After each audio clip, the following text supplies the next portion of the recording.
Panic mode na baga niya Mr. Maravillas yung Senado dahil sa sayaw na chatsa ng Congress. Hindi lang po mga kababayan yung Senado yung panic mode. Pati si Damaso, yung simbahan, nagpalabas na po ng statement. Nangialam na naman po sa politika, walang kadala-dala, ipagdating po sa sa politika. Ayaw ng mga mamamayang Filipino na nangingialam po si Damaso.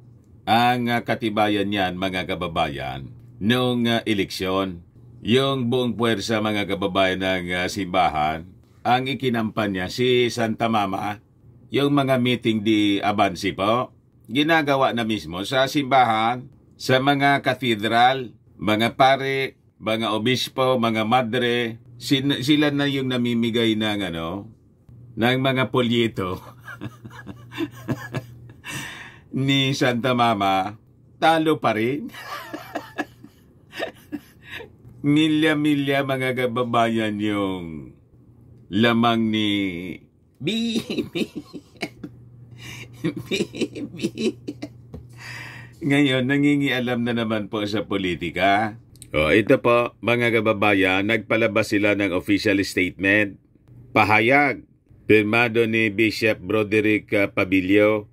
Ito yung mga senador, panic mode. People's Initiative for Chacha, top senators urgent meeting. Taranta yung mga senador, mga kababayan.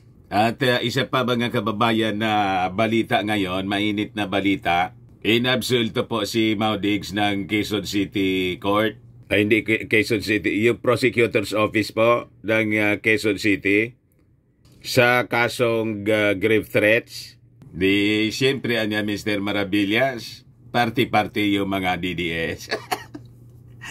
Siyempre, yung patron nila mga kababayan, nakaligtas sa asunto. But before ko mga kababayan ibigay sa inyo yung full story, click subscribe muna dito sa ating YouTube channel and hit the notification bell para lagi kayong updated po sa mga kaganapan dito sa ating bansa. Yung mga hindi pa nakasubscribe, lagi nyo pong isusubscribe yung ating mga YouTube channels para po malabanan natin yung fake news ng mga dilawang DDS. At saka, mga kababayan, wag na rin po ninyo na skip yung ating mga commercial ads para tuloy-tuloy lang ang pag-unlad ng Bagong Pilipinas. Sa mga naghanap ng malinis and spacious fitness gym, punta lang po kayo sa aming Colossal Fitness Gym. We also offer Grab Car Rental with our brand new 2023 model ng Toyota Innova. We also accept booking for those who are planning to travel via PAL, Cebu Pacific and other airline companies, local and international, and bills payment for Meralco Bills, PLDT, etc. Marami na po yung mga nagpapabooking sa amin dito sa Colossal Fitness Gym. Kahit saan na gusto ninyo mag-travel, pwede na kayo dito magpabook. Pati sa mga hotels, mga kababayan. Mayroon din kaming Paymaya and Bayad Center po dito. Ang Colossal Fitness Gym is located at 3rd floor, Security Bank Building, Lanco Business Park, Legazpi City, Albay. For inquiries, look for Jilon Maravillas. Contact number 0966-802-0949. Lagi nang matao po dito sa aming gym. And mamaya yata darating na yung mga additional equipments namin, mga gym equipment galing po sa Maynila. Ayos pa mga kababayan, ayos na niya Mr. Maravillas. Unahin ko na muna po itong balita na dismiss yung kaso sa Prosecutor's Office ng Quezon City laban kay dating Pangulong Maudigs. O yan po mga kababayan, yung kaso na grave threat na sinampa sa kanya ni Representative Party List Representative Franz Castro. Sabi dito sa balita, not that serious enough to really execute and materialize the threats. Kaya dinispis po yung asunto, yung kaso. Paano niya yan, Mr. Maravillas? Bala na sila niyan. yung complainant. Kung may mga legal remedies pa siya, may mga abogado naman po si Franz Castro para pag-aralan kung pwede pa nilang i-appeal. Pero anya Mr. Maravillas, bakit ganon? Di ba anya nung panahon ni Maudigs, may isang teacher na kulong without warrant matapos na mag-post sa Twitter na nag-offer ng 50 million pesos sa sino mang pwedeng makaganon kay dating Pangulong Digong. Yan nga po, kulong yung inabot ng teacher po. Ito siya. Gumagana pa ba ang justice system ng bansa? Sabi dito sa balita ng Impact Leadership. Si Maudigs dismiss yung kaso ng Quezon City Prosecutor's Office kasi kulang daw yung ebidensya ni Franz Castro. Pero pa, itong teacher, tignan ninyo ba, a 25-year-old public school teacher was arrested without a warrant by the National Bureau of Investigation Dagupan District Office for allegedly offering 50 million pesos reward through Twitter whoever can kill then President Rodrigo Duterte.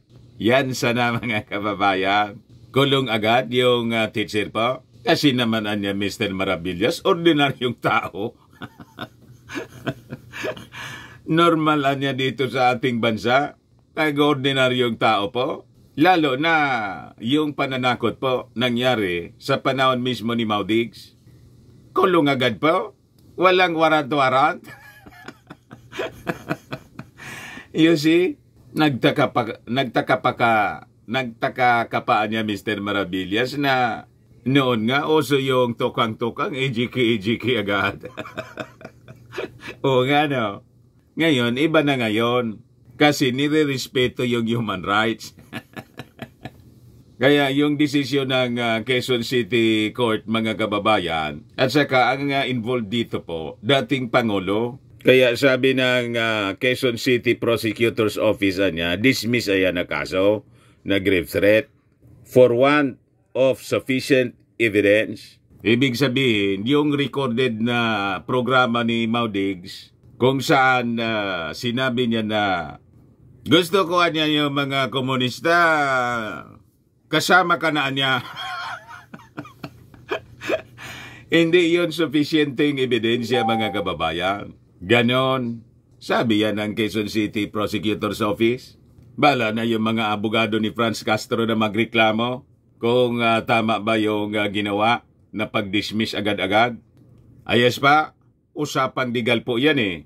O ngayon, balik tayo dito sa panic mode ng mga senador. Pati ng church, biglang nagpanik dahil sa sinusulong na People's Initiative ng Kongreso.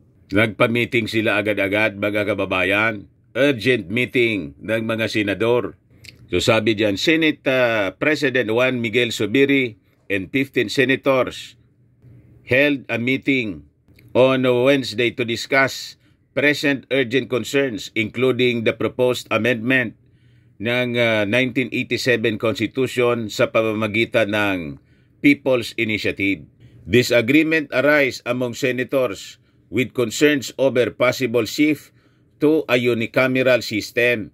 Diado kasi sila sa People's Initiative, mga kababayan, kung magboboto po na joint voting ng Congress, sila 24 senators, yung mga congressmen, more than 300, tapos na po. Irrelevant sila. Siyempre, mga kababayan, talo agad. So sabi dito sa balita, yung meeting ginawa sa Manila Polo Club, attended by Senators Loren Ligarda, Nancy Binay, Bato de la Rosa, Joel Villanueva, Jingo Estrada, JB Ercito, Francis Escudero, Mark Villar, Lito Lapid, Win Gatchalian, Cynthia Villar, Pia Cayetano, Francis Tolentino, and Risa Ontiveros. Umabot daw sa 4 hours yung usapan. Pero wala man narating, mga kababayan, na consensus on charter change.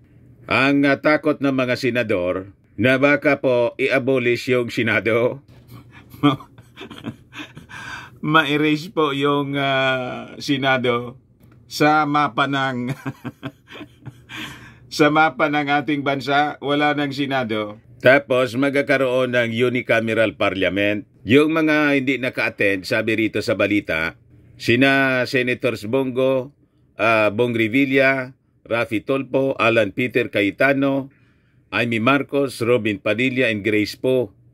May conflict daw sa schedule kasi. While Senate Minority Leader Coco Pimentel escaped because he was indisposed. The senators' meeting happened on the heels of allegations about a nationwide signature campaign for charter change with each voter allegedly given 100 pesos to sign the petition to amend the Constitution. So ito mga allegations ng pamimili or bribery, hindi man po ito substantiated. Mga kwento-kwento lang po. May mga nagpaabot sa atin ng message from different parts of the country, sa Metro Manila, sa Pampanga, kahit nga po dito sa amin, sa Bicol. Hindi man daw po totoo. Sa Leyte, ganun din. May mga nakapanood sa mga previous videos natin.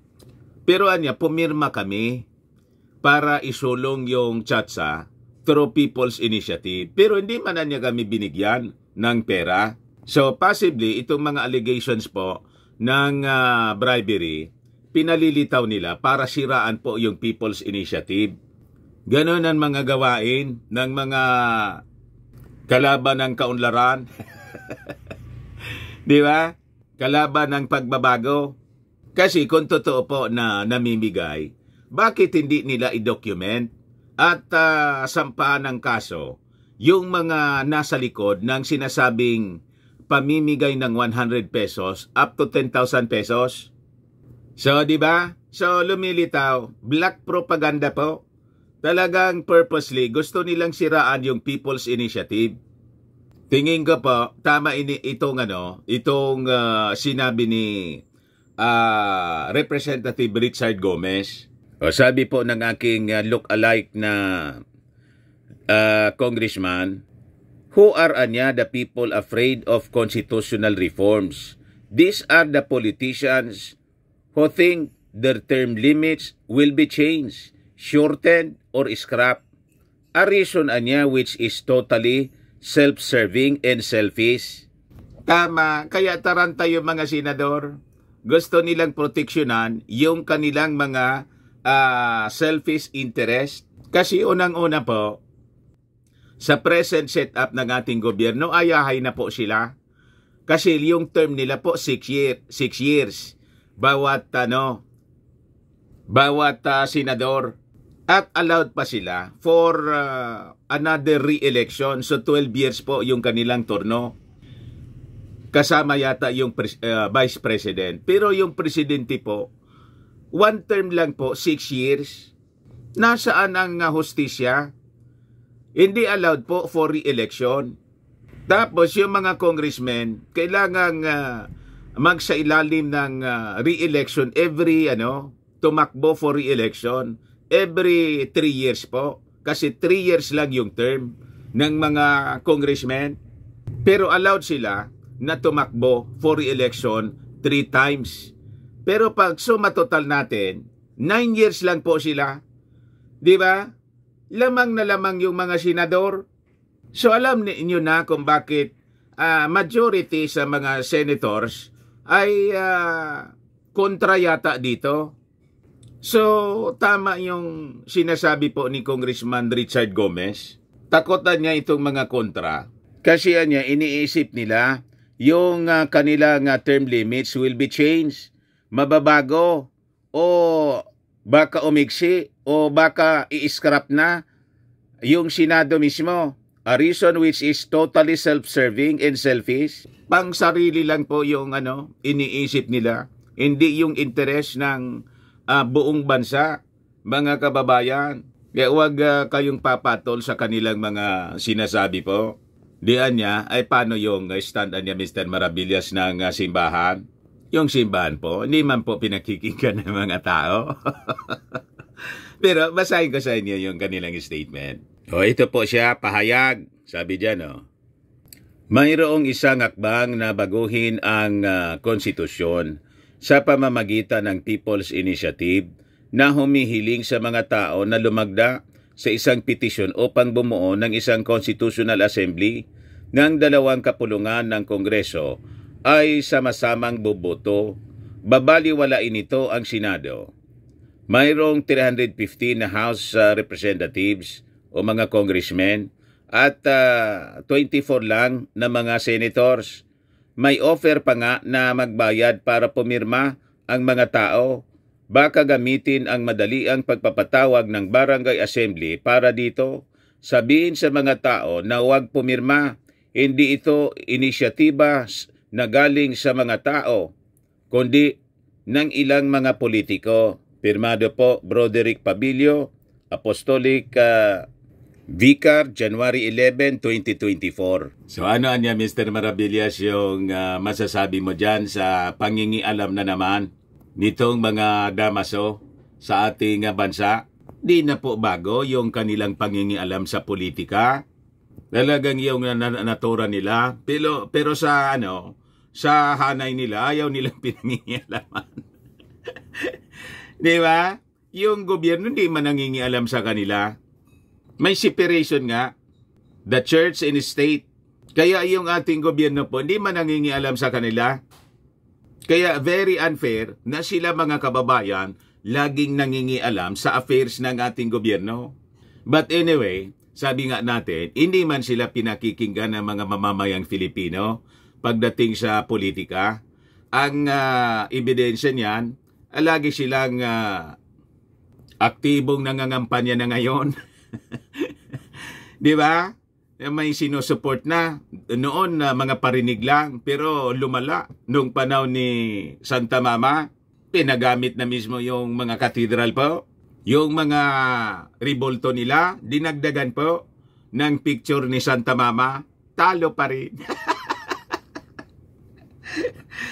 Kasama sa namimigay na mga polyetos po, mga madrina, yung mga seminarista, mga madre, mga pare, ayun.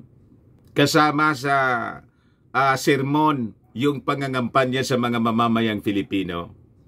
Panalo pa rin yung ating Pangulong Bongbong Marcos. Landslide. Kaya ngayon, hindi man tayo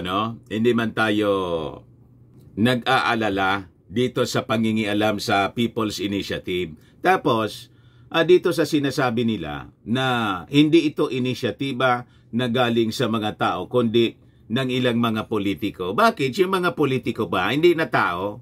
Ano ba to? Bagay ba to o mga hayop na?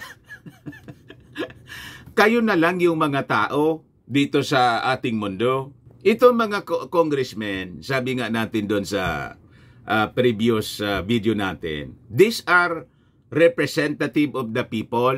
Kaya nga po ang Congress, ang tawag niyan, House of Representatives.